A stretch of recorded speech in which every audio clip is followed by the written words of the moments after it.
Ya, jadi di situ kalau bisa dilihat dari di IG aku pun nggak aku hapus kan.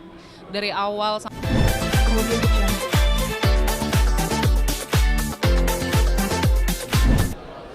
Ya, terima kasih. Kalau kita lihat ya dari kronologis cerita perjalanan dari DFF dan klien saya Aina, ini menuai kritik dan beberapa netizen juga sudah pada melihat kejadian dari perkara ini. Kita melihat bahwa adanya siap, boleh, boleh, boleh, nggak apa-apa, nggak apa-apa. Ayo sini cepetan, mau live nggak? jadi loyalty satunya itu loyalty saya. Ya, nggak apa-apa ya, dua ya. Sebenarnya kalau nanti nunggu lagi ada 5 orang lagi. Kan saya pakai 5. Nggak masuk di preferensi semuanya. Oh nggak apa-apa ya, nggak apa-apa ya, dua aja ya. Jadi latihan dulu ya. Bukannya aku udah les. Oh udah live ya, oke, oke.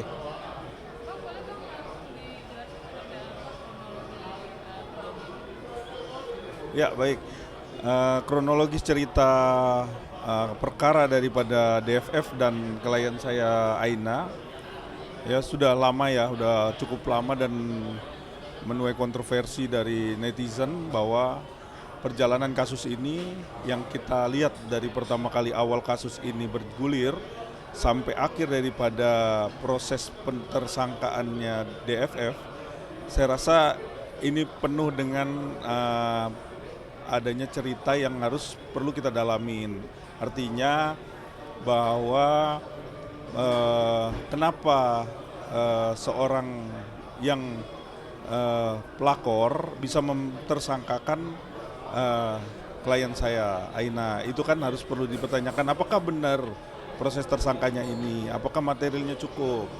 Nah itu yang perlu kita sama-sama mengawal kasus ini sehingga benar-benar kasus ini bisa secara transparan dan benar-benar secara objektif pihak Polsek Bekasi Selatan bisa menyelesaikan kasus ini dengan baik ya.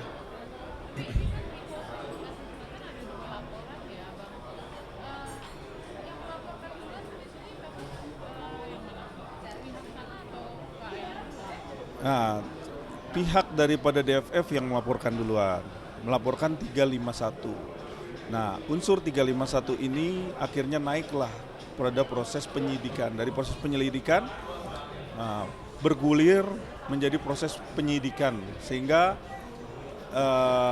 saudara Aina ini menjadi tersangka ya, menjadi tersangka. Akan tetapi di sini kita berupaya, saya sebagai kuasa hukum melihat bahwa ada ketidakpuasan hukum terhadap kasus ini. Karena apa? Karena dari segi 284 perjinahan, kasus perjinahan ini tidak dinaikkan. Padahal pada waktu itu klien saya Aina membuat laporan, ya kan? Akhirnya sampai detik ini pun sudah dijalankan oleh pihak kepolisian Polsek Bekasi Selatan. Seperti itu.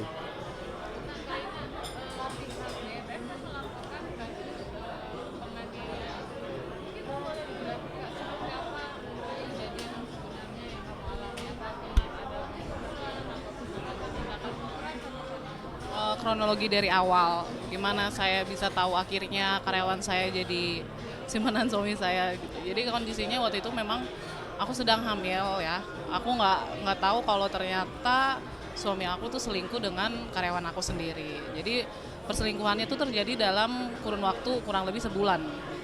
Sebulan, iya, dalam sebulan itu dari awal pertama aku tahu, aku nggak langsung nanya sama suami karena aku untuk memastikan dulu ini benar tidak gitu. Sampai akhirnya aku mengumpulkan banyak bukti dan satu momen aku dapat kalau memang selingkuhannya karyawan aku sendiri. Nah, kejadiannya itu karena aku berprinsip namanya laki-laki sudah salah kalau kita tanya nggak akan ngaku gitu kan. Makanya yang ditanya netizen suaminya kemana, waktu saya ngelabrak itu suami saya nggak tahu kalau saya sudah mengetahui perselingkuhannya dan mempunyai banyak bukti gitu kan. Jadi waktu saya samperin si karyawan saya ini dengan membawa bukti yang ada, saya tanya maksudnya, kamu ada hubungan apa sama suami saya gitu.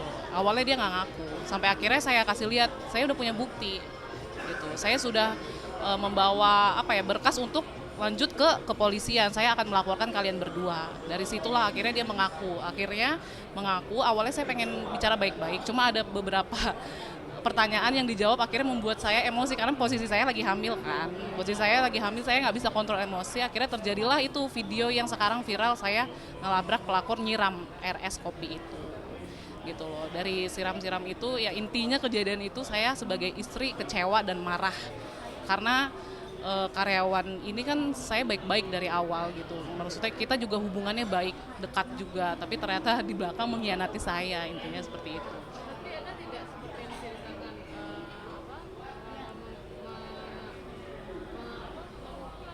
Oh, ya jadi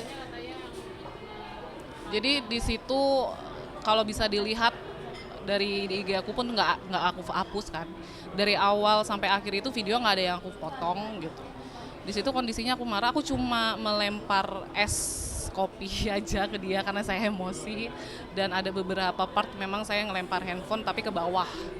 Nah, nggak ada namanya saya adegan tangan di daerah dada itu nggak ada sama sekali kalau bisa dilihat ya gitu loh. Nah, setelah dari situ mungkin video juga viral segala macem. Intinya saya akhirnya dapat laporan lah kalau saya dilaporkan oleh si pelakor ini atas dugaan penganiayaan. Saya pikir itu penganiayaan ringan karena kalau ringan saya mengakui lah namanya saya salah emosi gitu kan. Saya pikir ya itu ringan aja lah karena saya cuma nyiram air es gitu. Ternyata pas saya lihat deliknya itu saya tanya untuk waktu saya pakai lawyer, ternyata itu masuknya 351 penganiayaan berat yang dimana tuntutan pidananya juga lama gitu, berat, materinya yang berat gitu loh. Jadi kayak unsurnya itu saya nggak paham kenapa bisa masuk 351, sedangkan waktu saya dipanggil sama polisi untuk proses penyidikan, saya ditanya jawab, di situ polisi juga kan memberikan bukti dulu, ditanya, ibu kenal sama ini si pelakor, saya bilang kenal, siapa, karyawan saya. Ibu benar pernah memukul, saya ditanya seperti itu. Ada adegan memukul? Tidak, saya tidak memukul, tapi saya mengakui kalau saya siram air es gitu. Ya, nah dari situ dia memberikan bukti, ini Bu, ini laporan yang diberikan sama si pelakor ini, buktinya ini merujuk pada video siram menyiram. Saya bilang situ, Pak, ada nggak adegan saya memukul? Tapi saya terus diarahkan untuk kayak seakan-akan saya mukul, padahal saya nggak sama sekali gitu intinya.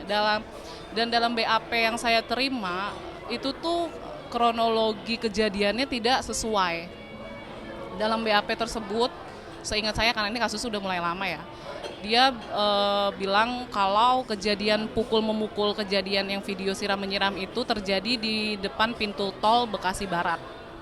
Sedangkan saya tidak masuk tol gitu, saya nggak ada berhenti di depan pintu tol sama sekali, saya nggak berhenti di situ. Yang kedua, kejadian di tanggal 9 Agustus 2022, dia baru bikin laporan sekitar tanggal seminggu kemudian dia baru bikin laporan, dia bikin visum ke kepolisian. Dari situ baru dari bukti video dan visum akhirnya saya dipanggil penyidik sampai akhirnya setahun penuh dalam kondisi saya lagi hamil besar. Saya benar-benar setahun penuh itu bolak-balik ke kantor polisi sampai saya habis lahiran juga masih terus ditanyain. Nggak lama, baru beberapa bulan kemarin ya, saya jadinya akhirnya ditetapkan jadi tersangka gitu.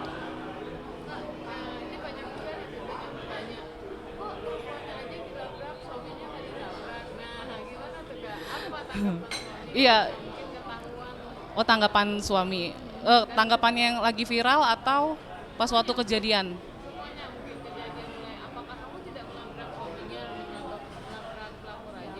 Aku labrak suami aku. Jadi yang tadi dari awal aku bilang, aku nggak nanya sama suami aku dia selingkuh apa enggak, dia soalnya pasti nggak ngaku. Jadi yang aku samperin pelakornya dulu, aku bawa ke kantor polisi, baru aku ngubungin sama suami aku. Aku tahu kamu selingkuh, intinya seperti itu. Marah, tetap saya marah. Bahkan marahnya besar banget gitu. Cuma kan kondisinya waktu itu saya juga nggak ada kepikiran merekam-rekam. Waktu yang viral itu kan, yang penyiraman itu bukan saya yang ngerekam awalnya. Itu bukan saya yang ngerekam itu sahabat saya yang juga dilaporkan akhirnya sama pelakor. Jadi yang dilaporkan ini bukan hanya saya sebagai istri sah, tapi teman saya, sahabat saya, adik saya, ibu saya juga ikut dilaporkan gitu sama pelakor. Jadi banyak banget nih laporannya yang bener-bener yang nggak masuk akal. Nah dari situ akhirnya suami juga, ya dia cuma sudah mengakui walaupun saya marah-marah, saya minta cerai kan. Saya minta cerai dengan banyaknya bukti, tapi karena si pelakor juga nggak mau untuk diteruskan, akhirnya ya udah kita baik-baik aja. Cuma kan udah terlanjur viral, mungkin akhirnya dia melaporkan saya gitu loh. Padahal saya nggak jadi melaporkan, karena bisa dilihat di situ di video kan saya bawa ke kantor polisi waktu itu. Membela gimana? Suami aku udah ketangkep basah, udah nggak bisa ngomong karena di posisinya pelakornya udah aku bawa ke kantor polisi, aku udah bawa bukti. Udah pilihannya cuma kamu mengakui dan kita cerai waktu itu gitu. Cuma karena si pelakor ini takut banget saya laporin ke polisi dan orang tuanya, akhirnya ya nggak jadi. Jadinya suami saya sama pelakor saya bawa ke rumahnya. Cuma orang ibunya itu kan ngomong ke orang-orang kalau saya nyulik gitu. Padahal nggak saya culik, saya bawa ke rumahnya dari kantor polisi gitu. Disitulah akhirnya di depan pacarnya, jadi pelakor itu posisinya jadi simpenan suami saya, dia juga punya pacar. Di depan pacarnya sama ibunya kita bikin surat pernyataan, ibunya mengetahui kejadian di hari itu. Dari hari itu ya aku sebenarnya marah-marah banget sampai, ya itu tadi abis saya marah-marah itu saya sempat udah nge-flag, karena kan saya posisinya lagi hamil gitu. Nah dari situ pun saya nggak dilanjutin untuk marah-marah sama suaminya karena dipisahin kan sama ibu saya sama teman saya juga. Kalau ke suami ya memang marah-marahnya itu kejadiannya udah setelah itu saya berantem lagi, cuma kan kita nggak pernah ada yang tahu gitu loh, karena kan suami pengennya tetap rujuk, saya nggak mau gitu.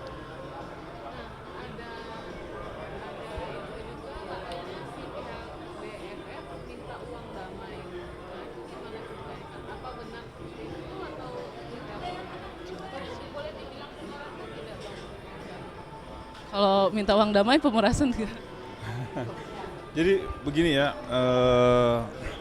perihal masalah uang damai itu mungkin klien saya yang sudah mengalami waktu itu adanya intimidasi ataupun adanya permufakatan di dalam Polsek Bekasi Selatan, mengatakan klien saya bahwa waktu itu dimintalah uang demi untuk kasus ini close, nilainya 200 juta. Nah, klien saya pun punya buktinya, karena memang merasa tidak nyaman, merasa dikriminalisasi juga pada waktu itu, merasa bahwa dia tidak menganiaya, tetapi juga akhirnya kasus ini bergulir sampai di tersangka. Akhirnya beliau ketemu saya selaku kuasa hukum. Saya bilang kalau memang adanya ya tanda kutip perdamaian dengan cara tanda kutip ataupun adanya permintaan uang atau apapun, jangan, saya bilang, karena ini sangat tidak adil lah dalam hal ini, karena posisi Aina ini dizolimin artinya dia adalah pelakor yang melaporkan kan gitu. Tapi kita lihat apakah proses hukum di dalam proses 351 penganiayaan ini sudah memenuhi semua unsurnya kan gitu. Makanya saya selalu berpikir apakah ini adalah jalan damai yang perlu kita upayakan sehingga ini selesai dengan baik. Tentunya Polsek Bekasi Selatan harus cermat, harus lebih cepat, harus lebih mempunyai kepastian hukum terhadap kasus ini sehingga klien saya Aina ini bisa selesai masalahnya dengan baik dan tidak ada namanya kriminalisasi terhadap itu gitu.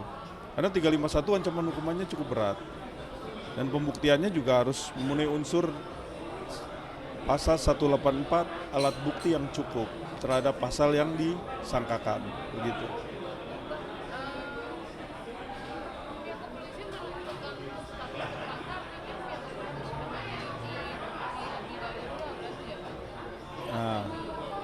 Ya makanya kita kan belum lihat nih, karena waktu saya menjadi kuasa hukumnya Aina, pada waktu itu sudah ditetapkannya tersangka. Dan pada waktu ada deal-dealan itu pun saya belum masuk ke dalam kuasanya beliau. Jadi setelah saya tahu bahwa di sini ada ketidakadilan, makanya saya minta kepolisian untuk bisa cepat melakukan proses hukum daripada 284 laporannya Aina, sehingga kasus ini menjadi terang kan. Masa sekarang posisinya dia dalam posisi pelakor melaporkan dengan lebih cepat daripada dia melaporkan, kan begitu.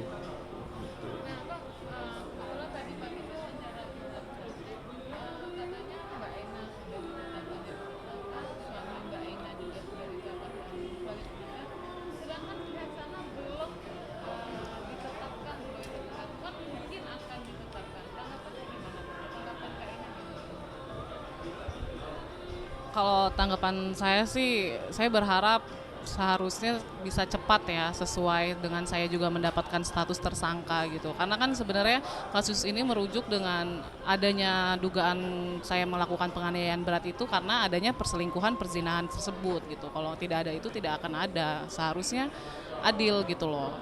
Malah justru seharusnya saya meminta, harusnya di sini saya korban bukan jadi tersangka gitu loh. Yang harusnya jadi tersangka ya suami dan pelakor aja gitu. Malah justru kayak saya pikir kenapa malah justru pengennya tiga-tiganya jadi tersangka. Saya nggak mau sebenarnya, makanya pengen benar-benar speak up ini ya, saya minta keadilan sih sama para netizen Indonesia juga mengawal kasus ini untuk transparan gitu. Karena kalau tadi mbaknya nanya kenapa bisa jadi tersangka, apa ada 2 bukti gitu kan. Kalau yang setahu saya dari penyidik bilang bukti yang diberikan dari pihak pelakor ini bukti yang video yang saya share sama visum, itu aja. Jadi itu yang menguatkan akhirnya saya ditetapkan jadi tersangka.